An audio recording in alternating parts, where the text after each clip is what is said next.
성경에서 광야는 여러 가지 상징적이고 영적인 의미를 포함하고 있습니다. 광야는 시험과 훈련의 장소입니다. 이스라엘 백성은 출애굽 후 40년 동안 광야에서 하나님의 시험과 훈련을 받았습니다. 이렇게 길고 험난한 훈련을 통해서 이스라엘은 하나님의 명령에 따르고 믿음 키우는 훈련을 받은 겁니다. 광야는 하나님의 보호와 공급을 체험하는 곳입니다. 이스라엘은 광야에서 만나와 메추라기 그리고 생명처럼 귀한 물을 공급받음으로 하나님께서 친히 공급해 주시는 은혜를 체험했습니다. 광야는 하나님을 의존하지 않으면 살 수 없는 곳입니다. 일단 낮에는 뜨거운 햇볕을 피할 수 없고 밤에는 혹독한 추위를 피할 수 없습니다. 그리고 먹을 만한 건 아무것도 없습니다. 이런 혹독한 광야에서 하나님은 이스라엘을 보호하셨고 이스라엘은 하나님을 의지하지 않으면 살 수 없다는 사실을 체험하게 됩니다. 광야는 영적 성찰과 회복의 장소이기도 합니다. 예수님은 공생애를 시작하시기 전에 광야에서 40일간 금식 기도를 하시며 사탄의 유혹을 이기고 승리하셨습니다. 광야는 고독과 시련의 장소이지만 동시에 하나님과 깊이 만나며 하나님의 말씀을 깨닫는 장소이기도 합니다. 광야는 성경 속의 여러 인물이 하나님을 만난 장소입니다. 모세는 광야에서 하나님을 만나 그분의 사명을 받았습니다. 우리가 잘 아는 출애굽기 3장 4절 말씀을 보면 여호와께서 그가 보려고 돌이켜 오는 것을 보신지라 하나님이 떨기나무 가운데서 그를 불러 이르시되 모세야 모세야 하시매 그가 이르되 내가 여기 있나이다. 엘리야는 850명의 바알 제사장과 싸우고 승리하여 아합을 피해 도망갔을 때 광야에서 하나님의 음성을 듣고 새 힘을 얻습니다. 열왕기상 19절 9절의 말씀입니다. 엘리야가 그곳 굴에 들어가 거기서 머물더니 여호와의 말씀이 그에게 임하여 이르시되 엘리야야 네가 어찌하여 여기 있느냐. 우리는 광야에서 하나님의 임재를 체험하며 그분의 인도하심을 받을 수 있습니다. 비록 우리의 삶이 광야와 같아 보일 때에도 하나님은 우리와 함께 하고 계시는 겁니다. 광야는 우리가 힘들게 살아가는 세상을 의미합니다.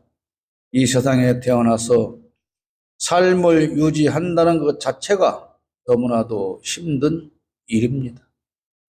우리는 이 세상에서 삶을 마감하는 그날까지 끊임없이 사탄의 유혹과 공격을 받으면서 살아갑니다.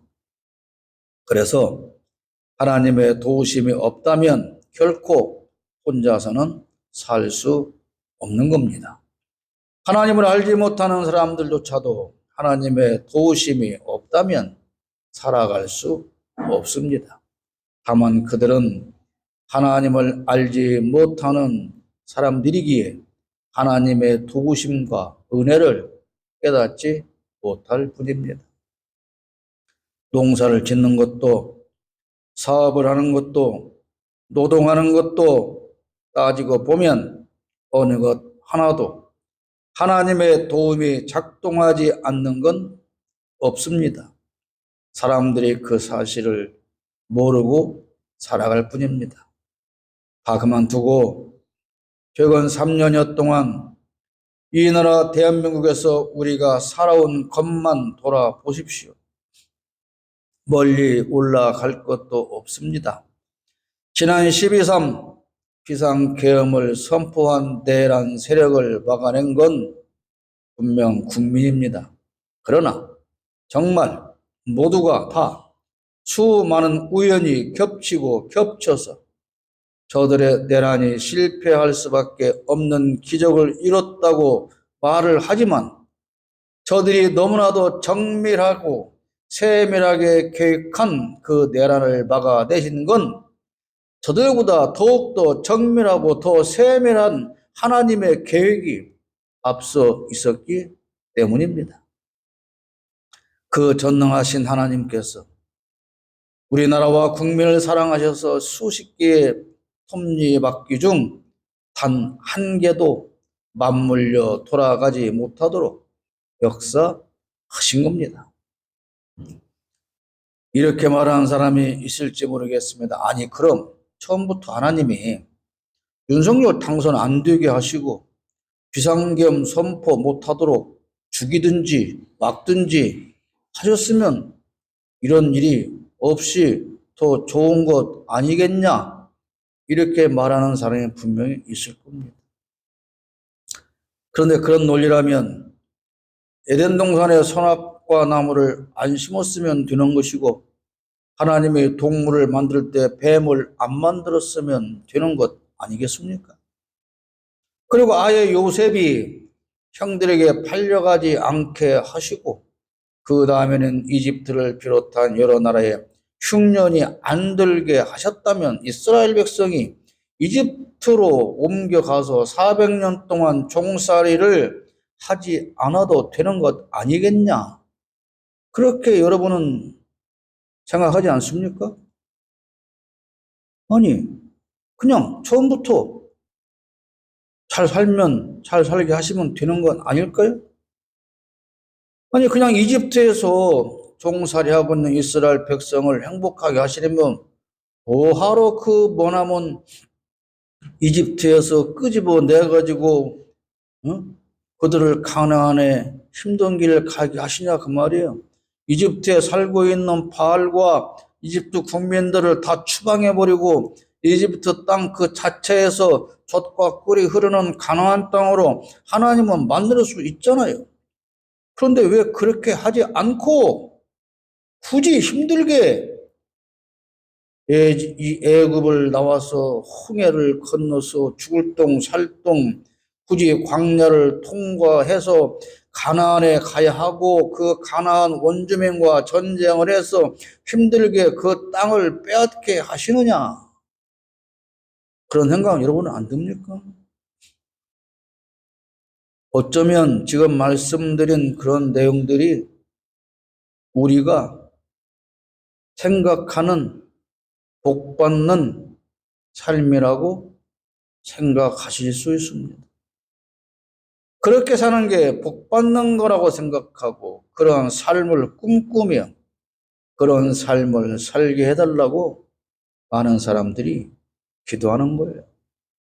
나는 아무것도 힘든 일 겪지 않게 하시면 되지.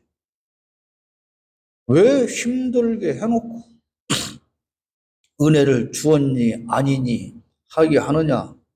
그런 거 아닙니까? 그러나 그렇게 살면 행복할 것 같지만 그러한 삶은 가축과 다르지 않은 삶입니다. 인생은 가축과 같은 삶이 아니에요. 어떤 의지도 없이 기르는 주인이 먹이 주면 먹고 일 시키면 일하고 재워주면 자고 그런 게 아니지 않습니까? 인생은 가축과 같은 삶이 아니라서 스스로 옳고 그름을 판단하고 생각하며 바른 길을 갈 수 있어야 그게 바로 만물의 영장인 것입니다.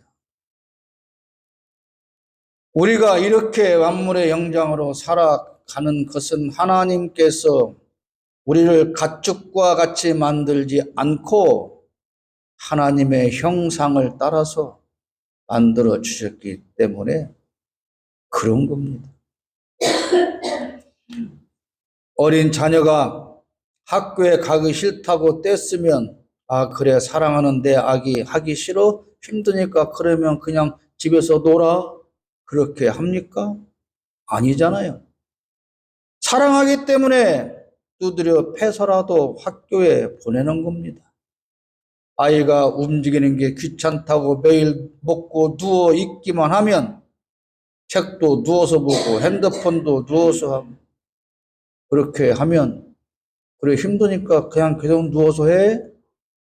그렇게 말하는 부모는 없지 않아요. 억지로라도 운동을 시킵니다. 왜 그렇습니까? 그게 사랑하는 법이기 때문에 그런 겁니다. 하나님도 사랑하는 자녀를 그렇게 양육하시지 않습니다.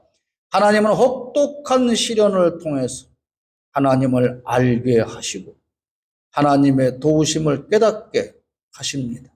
그래야 끊임없이 우리를 유혹하고 공격하는 사탄과 싸워서 우리가 이겨낼 수 있기 때문이고 우리로 하여금 승리하게 하시는 하나님의 은혜와 도우심을 깨달을 수 있기 때문에 그런 겁니다.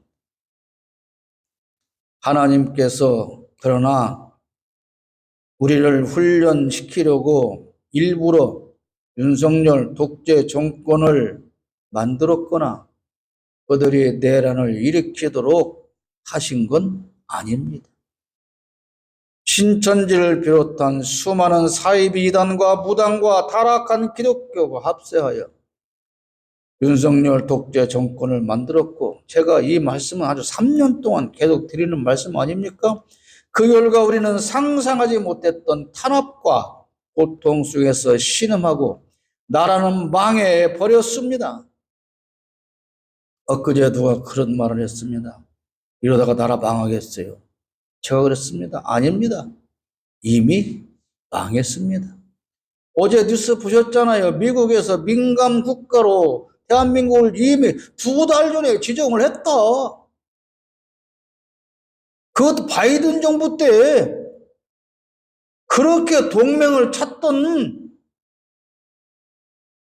그 미국이 대한민국을 저 시리아나 그런 나라와 같은 급으로 짓밟아버렸잖아요. 그런데 외교부에서 이제서 그런 일이 있었나? 그러고 있는 거예요. 망한 거예요. 핵무장한다고 떠들었었고 대통령이 난다는 그 모양 그 꼴로 사니까 미국에서 야 니네 못 믿겠다 그랬는데 여전히 저것들은 지금도 핵무장을 해야 한다잖아요. 망했습니다. 나라가. 민주주의 시스템은 완전히 무너졌고 국민은 자유를 잃었어요. 그동안 우리는 너무나도 안일하고 나태하게 살아왔습니다. 자유와 민주주의가 얼마나 소중한지를 우리는 잊고 살았습니다. 교회가 하나님의 편에 서 있지 않다는 사실조차도 우리는 몰랐습니다. 사이비와 이단과 무당들이 손잡으면 얼마나 무서운 세상이 되는지에 관심이 없었고 거기에 교회가 함께 할 거라는 상상을 해본 적도 없었지 않습니까? 더러운 이득을 위해서라면 목사도 장로도 기독교인도 무당에게 아부하고 같은 편이 될 수 있다는 사실도 우리는 몰랐어요. 기득권이 얼마나 무서운 존재인지 몰랐습니다. 공부만 잘해서 성공한 사람들의 가치관이 무엇인지 우리는 몰랐어요. 저들이 어떻게 우리를 이용하고 탄압하고 속여서 돈을 긁어 모으는지 그것도 몰랐습니다. 공부만 잘해서 인류 대학만 나오면 그게 성공이라고 우리는 생각했습니다. 목사든 장로든 기독교인이면 다 정의롭고 선한 줄로 알았습니다. 검사는 정의롭고 판사는 공정한 줄 우리는 알았습니다. 정치인은 오직 국민과 나라만 위해서 그렇게도 당선되고 싶어서 안달을 하는가 보다 그렇게 생각해 왔습니다. 여론조사는 모두가 공정한 줄 알았고 정당에서의 공천은 다 공정하게 된다고 우리는 그렇게 알고 있었습니다. 고위 공무원은 다 나라만 위해서 열심히 일하는 줄로 알았습니다. 그동안 우리가 몰랐거나 관심 없이 버려두었던 것이 너무나도 많다는 사실을 윤석열 독재 정권과 그들이 일으킨 내란을 통해서 우리는 알게 된 겁니다. 하나님은 독재 정권을 통해서 우리가 무엇을 소중히 여기고 교회는 어떻게 일해야 하며 민주주의는 그저 만들어지는 게 아니라는 사실을 알게 하신 겁니다.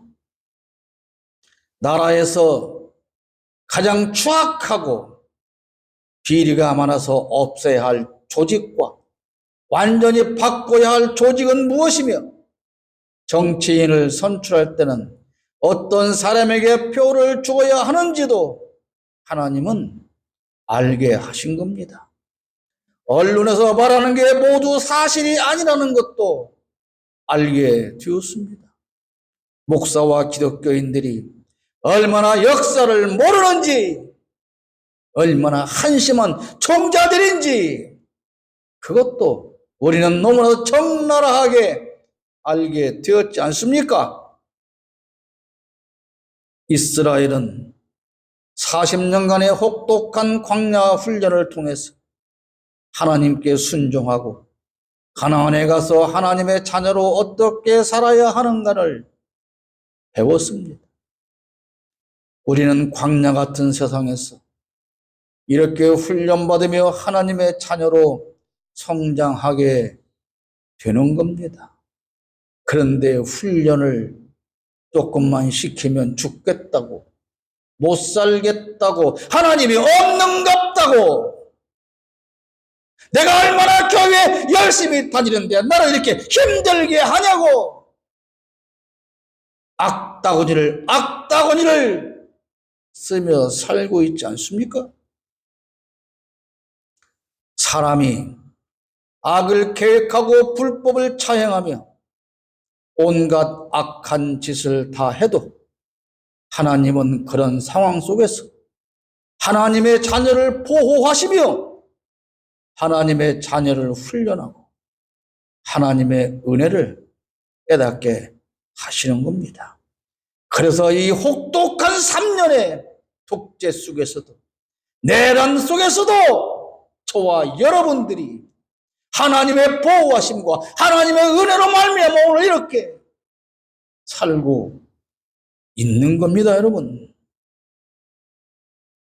우리는 지금 혹독한 광야에서 온갖 시련을 다 겪고 있습니다. 광야의 이스라엘이 그랬듯이 지금 온 국민이 매일매일 힘든 삶을 살고 있습니다.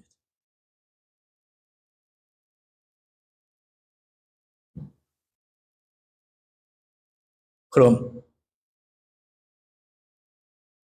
이런 광야에서 살고 있는 우리는 어떻게 해야 됩니까? 1절 말씀에 내가 오늘 명하는 모든 명령을 너희는 지켜 행하라. 그리하면 너희가 살고 번성하고 여호와께서 너희의 조상들에게 맹세하신 땅에 들어가서 그것을 차지하리라. 이렇게 말씀하고 있습니다. 인생을 살면서 혹독한 광야를 만나 힘든 때일수록 신앙인은 하나님의 말씀을 기억하고 명령에 따라야 합니다. 윤석열 독재와 내란 사태를 이기고 극복하며 광야를 떠나 가나안의 삶을 체험하려면 이때 하나님께서 우리에게 들려주시는 말씀을 듣고 행동으로 옮겨야 하는 겁니다. 광야의 백성에게 하나님은 모든 명령을 지켜 행하라고 하십니다. 하나님의 모든 명령, 우리가 지켜야 할 그 모든 명령은 두 가지로 압축할 수 있습니다. 우리가 다 아는 것처럼 첫째는 이웃을 사랑하는 것이고 둘째는 뿌리와 싸우는 겁니다. 그러나 광야에서 생활하는 동안 백성은 끊임없이 모세를 비난하고 원망하고 명령에 거역했습니다. 애굽에서 나온 이스라엘이 가나안을 향해 출발하였을 때 저들은 꿈에 부풀었습니다. 이제 애굽만 떠나면 우리에게는 평탄대로가 열려 있구나. 만사형통하겠구나. 그저 시냇물에 가면 바나나 우유가 흐르겠구나. 소의 젖을 짜면 좋고 우유가 나오겠구나. 그렇게 생각을 하고 출발을 했습니다. 큰 희망과 기대 속에서 벅찬 감격과 영적 흥분을 느끼며 출발을 했습니다. 그러나 나와 보니 현실은 장밋빛으로 가득한 황금 길이 전혀 아니었다. 그런 말입니다. 나오자마자 홍해에 수장되어 죽을 뻔했고 200만 명이 넘는 거대한 대중이 남부여대하고 많은 이삿짐을 지고 아이들을 걸리고 짐승들을 끌고 가는 그 광야 길은 절대로 쉽게 앞으로 나아갈 수 있는 그런 길이 아니었습니다. 그래서 저들은 얼마 가지 못하고 피곤함에 지치기 시작했고 앞으로 가야 할 길을 남은 길을 생각하니 까마득해서 불평과 원망과 짜증이 입에서 절로나고 걸핏하면 돌을 들어 모세를 쳐 죽이려고 했던 겁니다. 그런데 이들의 불만을 부추기는 무리가 따로 있었습니다. 본래 히브리 민족이 아닌 다른 민족으로 애굽에서 함께 살던 족속들이 많이 있었는데 그 족속들 일부가 야 이스라엘 따라가면 팔자가 달라진대 고쳐진대 저들은 그런 길을 찾아서 떠나간대 그 땅에 가면 젖과 꿀이 흐른대 그런 소문을 듣고 야 우리도 저기 따라가자 그렇게 해서 섞여서 이집트를 떠나 광야로 나온 족속들이 있었다는 겁니다. 민수기 11장 4절에 그들 중에 섞여 사는 다른 인종들이 섞여 사는 다른 인종들이 탐욕을 품음에 이스라엘 자손도 다시 울며 이르되 누가 우리에게 고기를 주어 먹게 하랴. 섞여서 따라온 이방 민족들이 그렇게 말하면 야 니네 고기 안 먹고 싶어? 고기 먹고 싶잖아. 그래도 우리가 애굽에 살 때는 노예로 살았지만 그래도 고기는 먹었잖아. 야 고기 안 먹고 싶어? 이거 왜 따라왔어? 이게 지금 젖과 꿀이는 땅으로 가는 게 맞는 거야? 야 이래도 계속 그 길을 따라갈 거야? 돌아가야 되는 거 아니야? 모세가 우리 속인 거 아니야? 이렇게 부추기고 있는 거예요. 오늘 누가 그래요? 대한민국 목사라는 자들이 장로라는 자들이 이렇게 본래 신앙인도 아닌 것들이 성도의 무리에 섞여 있으면서 온갖 문제를 다 일으키고 있는 겁니다. 이스라엘 무리에 섞여 있지만 이스라엘 백성이 아닌 것처럼 교회 안에 있지만 진정한 기독교인이 아닌 것들의 부추김에 교회와 나라가 소란스러운 겁니다. 다른 민족이 부추겨서 이스라엘이 소란스러운 것처럼 지금 한국 교회가 대한민국이 이 지경이 된 겁니다. 섞여서 이스라엘 따라온 무리는 저들을 따라가면 엄청 좋은 일만 있을 걸로 알고 나왔는데 나와보니 좋은 일은 하나도 없고 광야의 고통만 경험하게 된 거예요. 그래서 온갖 불평을 들어놓고 다시 이집트로 돌아가야 한다 그렇게 부추기는 겁니다. 그들의 부추김에 이스라엘 백성까지 부하뇌동하면서 모세를 향한 비난과 불평을 끝없이 만들어 내는 거예요. 이게 오늘 우리 한국 교회의 현실이라는 겁니다. 가짜 기독교인의 부추김과 꼬임에 많은 사람이 멸공을 외치고 반국가 세력 처단을 외치고 법원에 난입해서 폭동을 일으키고 헌법재판소를 가루로 만들자고 선동하는 겁니다. 어제도 저들의 난동 현장을 수없이 목격을 했습니다. 어제 비상행동 집회가 7시에 마치고 7시부터 행진을 하기로 되어 있습니다. 우리는 돌아올 길이 멀기 때문에 5시 반부터 준비해서 6시에 버스에 올랐는데 우리 쪽에도 정말 100만 이상의 인파가 모였고 저들도 어마어마하게 모였습니다. 차들이 빠져나올 길이 없습니다. 2시간 반 동안을 그 헌재 앞에서 빙글빙글 돌 수밖에 없었어요. 그런데 차가 막혀 서 있고 걸리면 이 극우 내란 세력들이 차에 달려듭니다. 거기에 촛불행동이라는 안내가 붙어있는 걸 보고 와서 몸을 부딪히고 욕을 하고 차가 못 가게 차 앞에서 서치라이트를 붙이고 빨갱이는 죽여도 된다 외치고 손들어서 버스를 가로막고 그런 난리고 없어요. 여러분, 윤석열 내란 속의 탄핵을 외치는 옳은 국민은 그렇게 분노해서 하지 않습니다.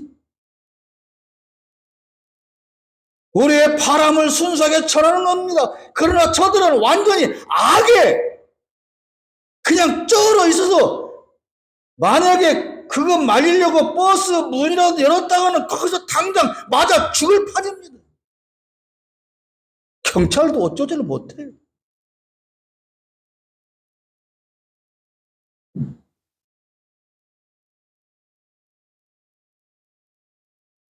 정말로 큰일이 아닐 수가 없습니다. 이런 악행을 하는 맨 앞에 목사들이 있다는 것. 예수 믿는 장로와 권사들이라는 것들이 여리고성을 무너뜨린다고 헌법재판소를 매일 돌면서 악의 도성이 무너지기를 기도한다고요. 헌법재판소가 악의 도성입니까? 진정으로 악의 도성을 무너뜨리기 위해서 돌려면 용산 대통령 잼버시를 가서 돌아야 하는 거 아닙니까?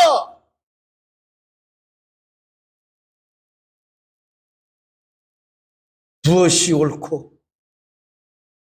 무엇이 그런 겁니까? 무엇이 선이고 무엇이 악인지조차 구분할 수 없는 인간들이 기독교인이라고 기독교인 가운데 섞여 들어와서 부추기고 선동질하고 폐악질을 하고 있어서 대한민국 교회도 대한민국 나라도 함께 지금 망해가고 있는 겁니다. 저들은요, 무장한 군인이 헬기로 내리는 걸 우리가 다 봤잖아요. TV를 통해서. 유리창 깨고 국회에 난입하는 동영상을 다 봤잖아요. 그런데 그거 봤지 않냐 그렇게 말하면 그거 다 가짜야. 그래요. 왜 내란이 아니라고 하냐? 야, 그날 밤에 비상계엄을 통해서 군인들이 헬기 타고 내리고 유창 깨고 가는 거 TV 영상을 다 봤잖아. 아니야, 그거 가짜야. 그게 논리예요. 그게 수천만의 국민이 다 봤는데도 그냥 그게 가짜라는 거예요.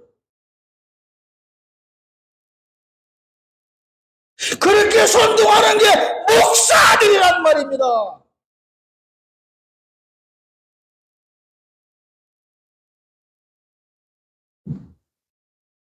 천광은 쫄개로 무슨 특임 전투단이 먼 자나도의 폭동에 이렇게다가 구속되어서 지금 재판받는데 뭐라고 한 줄 아세요? 부정선거 조작을 가지고 오면 그때부터 지가 재판을 받겠답니다. 누가 그렇게 만들었어요?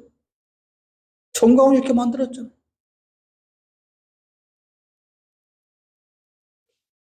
목사를 자처하고 기독교인을 자처하는 다른 인종들이 내란 사태를 옹호하고 부추기며 내란을 선동하고 내란 수교를 지켜야 한다고 합니다. 내란 수교를 지키는 게 국민 비상 저항권이라는 어처구니 없는 주장을 하고 있어요. 국민 비상 저항권이 우리가 윤석열 독재한테 저항하는 게 저항권이지. 그런 주장에 그들의 한 표를 구걸해서 처먹어야 하는 여당 정치인이라고 하는 것들은 똑같은 용어를 쓰며 저들한테 가서 굽실거리고 같이 떠들고 있지 않습니까? 다른 인종은 심지어 또 다른 어떤 인종은 심지어 일본의 침략으로 우리가 예수를 믿게 되었으니 일본에 수고했다, 고맙다 그렇게 말해야 한다고 강단에서 설교한다는 그딴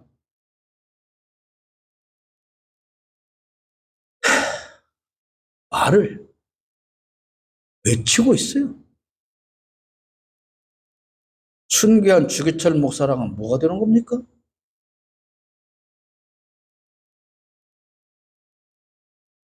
감사해야 할 일제의 한가에서 순교한 그 많은 순교자 목사님들은, 순교한 기독교인들은 저 제합리교회 온 교인을 예배당에 가둬놓고 못 지르려고 거기서 불을 질러서 전 교인을 다 와영시킨 저 만행은 누가 뭐란 말입니까? 감사해야 하는 겁니까? 이게 목사예요.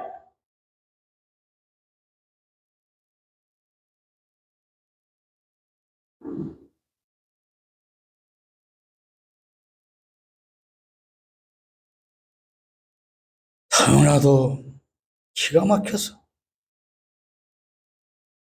말이 나오지가 않아요.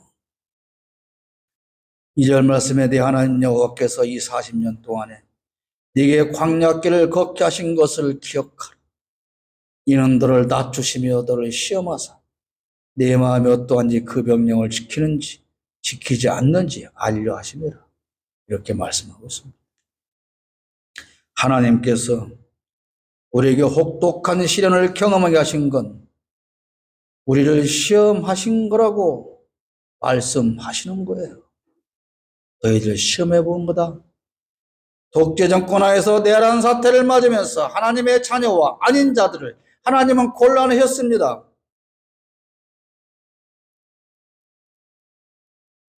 강한 바람 속에서 알곡과 티끌을 골라내신 겁니다. 그러나 이제 내란 사태는 반드시 수습될 것입니다.